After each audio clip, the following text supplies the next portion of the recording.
What's going on, everybody? Jonathan Rahena here. Welcome back to the Passion Boy YouTube channel. Today we're going to be doing an oil change on my 2008 Suzuki SV650S. Now guys, I know there are a ton of SV650 and SV1000 oil changes on YouTube, but guys, my YouTube channel, I have a ton of really good and in-depth SV content, and nothing as simple as a basic oil change. So today we're gonna add that to the channel. Now guys, today in this oil change, I'm gonna show you what oil I use, the parts I use, the tools I use. And one thing is, I know you guys see this bike right now on stands. The only reason why I'm doing that is just because one, I'm maintaining my chain. I do that every oil change. And two, it gives you a level surface so you just know where your oil level is at all times. So that's kind of nice as well. You don't have to worry about having to tilt your bike on your own and dip down and check your oil level. It just makes it easier. So I have stands for today. You don't have to have stands. You could do this completely flat ground. But guys, without further ado, let's get today's video started. Alrighty guys, so before we get started with the oil change, let's talk about tools, oils, and parts. So starting out, we're gonna need an oil catch pan to catch all that nasty oil from your bike. So let's go ahead and just scoop that on underneath there. Next up, we're gonna need a 14mm wrench or socket. I use a dog bone whenever I do my oil changes because it just has all the socket sizes that you would need on it, and it just makes it convenient when you're under the car and you don't have to go back and forth. So that's my tool choice. But if you guys don't have one of these, you could definitely use a 14mm on a socket wrench or on an just a regular wrench. And last up for tools, this is optional right here. This is an oil filter cup. Sometimes your oil filter does get seized on your motor and it's a pain in the ass to take off. This right here makes taking it off effortlessly. So highly recommend getting one of these. You can pick these up from your local Walmart or auto parts store for about $5 or $6. Now, onto the parts. So we're gonna be using Rotella T6 oil today. And I know a lot of people are like, wait, that's a diesel truck oil. But this oil right here actually meets the requirements of the SV650 engine, which is JASO-MA/MA2. And that's the requirements that you're looking for whenever you're picking out oil for your SV650. It honestly doesn't really matter. There's a lot of debate online of what oil is the best oil to use. In all honesty, I just use Rotella T6 in everything I own. I use it in my Turbo Miata, I use it in this SV, I use it in that SV, I use it in my son's JR50. I've heard of CRF owners using it in their CRFs, and maybe one day whenever this engine gets rebuilt, I might switch over to Rotella on this as well. But for right now, that's what we're gonna go with. And then up next, we got the Suzuki SV650 genuine parts filter. Highly recommend going with Suzuki. These are about $13 from the dealer, and they're pretty much readily available at any Suzuki dealer. And same thing for these crush washers right here. You need to replace this every oil change, or you do run the risk of leaking oil from your drain plug. Now, there's a big debate online of whether or not you need to use a crush washer, an aluminum flat washer, a copper washer, and I don't know, everyone says something different. I've always used these crush washers right here, and they always work great, no problems at all. And they're about $2 and readily available at any Suzuki dealer. Highly recommend that you get one of these and replace it with your oil change, or like I said, if not, you run the risk of dripping oil from your drain plug. Then you'll have to drain all your oil again and replace this drain plug gasket that you should have replaced from the beginning. So without further ado guys, let's jump into the oil change. Alrighty, so first order of business in this oil change, we're gonna have to go ahead and get our bike started up, let the bike idle and get up to operating temperature so it allows the oil to move freely through the engine and warm up so it drains out significantly easier.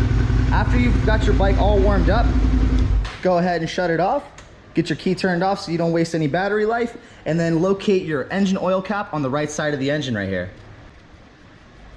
Once the cap's removed, just go ahead and set that off to the side. Up next, you're gonna locate your 2 points of contact that are going to allow the oil to drain from the bike. There's one 14mm bolt down on the underside of the engine right here, and this is the lowest bolt on the engine, so this is the one that you're after. Up next, you got the oil filter in the front. Now, thing about this oil filter, it's very close to your exhaust header. After warming your bike up, do not forget, this is going to be the hottest part of your engine. Don't touch that with your bare hands. You will get burnt, especially for you Gen 3 guys. The third generation SVs, the exhaust is even closer to the oil filter and drain plug. So please guys, be very careful, wear gloves if you need to. But anyway, let's go ahead. We're gonna get a 14mm wrench on that drain plug, drain the oil, and then we're gonna get this oil filter off. So let's get to it.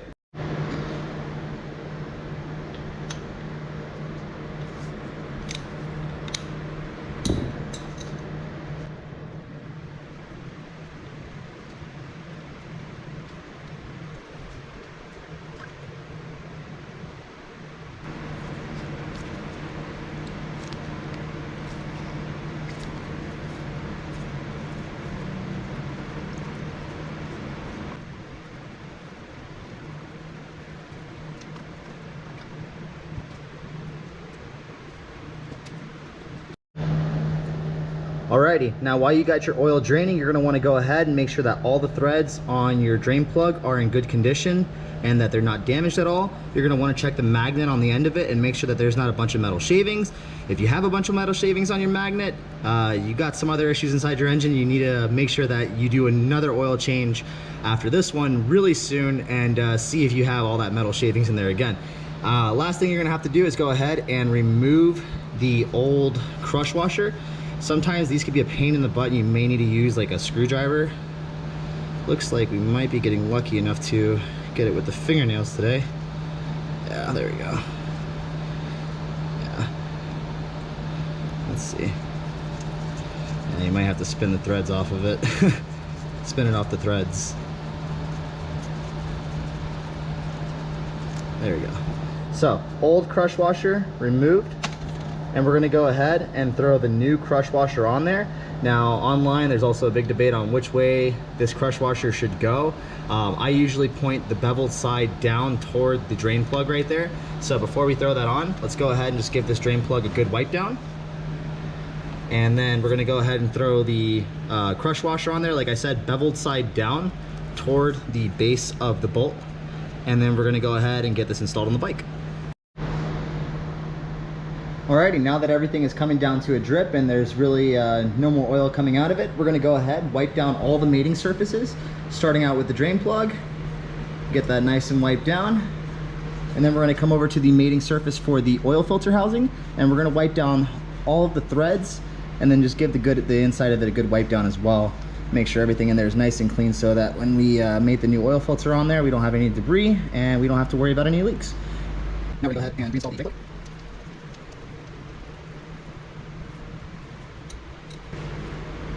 Now real quick, you're gonna see that the drain plug has a little bit of a gap more than before because that new crush washer. You're gonna wanna go ahead and close that gap up by basically just torquing down the 14mm bolt right here, all the way down till that crush washer is crushed.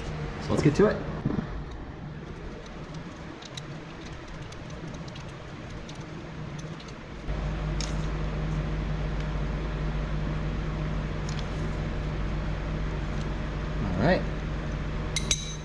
Alrighty, now that the drain plug is nice and tight, we're gonna go ahead and install our new Suzuki oil filter. First order of business, we're gonna go ahead and just dab a little bit of oil on the oil filter gasket right here. And then once we do that, you're all good, and go ahead and just start threading her on.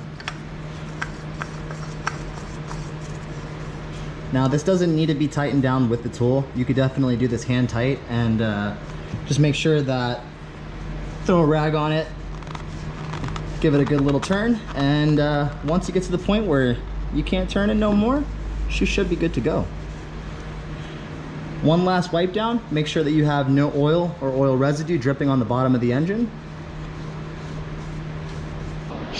Alrighty, so now that we got the drain plug and oil filter tightened down, the old oil out of the engine, it's time to go ahead and add our Rotella T6. We're gonna go ahead and add 2.9 quarts of oil directly to the right side of the engine case. One tool that I forgot to mention at the beginning of this video, make sure that you do have a funnel, and make sure that the inside of it is clean and that you don't have any debris in there, because you don't want any of that debris from your funnel going into your engine. So let's go ahead and get that oil added up.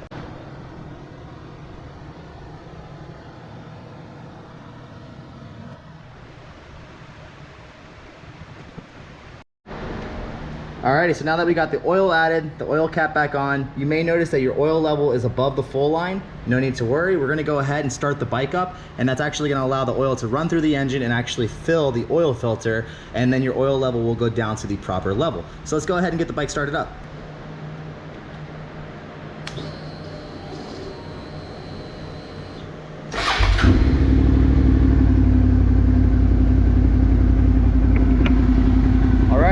Once you get your bike started up, it's time to do a leak check. You're gonna make sure that you have no leaks from your oil filter or your drain plug. So you're gonna come around to the left side of your bike, check your drain plug, do a little wipe down on it, make sure you don't feel any oil residue and you don't see any oil dripping. And we don't see anything dripping from there, so that's good. Up next, we got the oil filter. Wanna make sure you just do a little wipe on the bottom of it. No oil, no drips, so we are golden. So now that we know that we got no leaks from the bike and the oil change is good, we can go ahead, shut our bike off. Make sure that you turn your key off as well so you don't kill your battery. And then you're gonna come down to the right side of the engine case, and you're gonna notice the engine oil level going back up slowly but surely.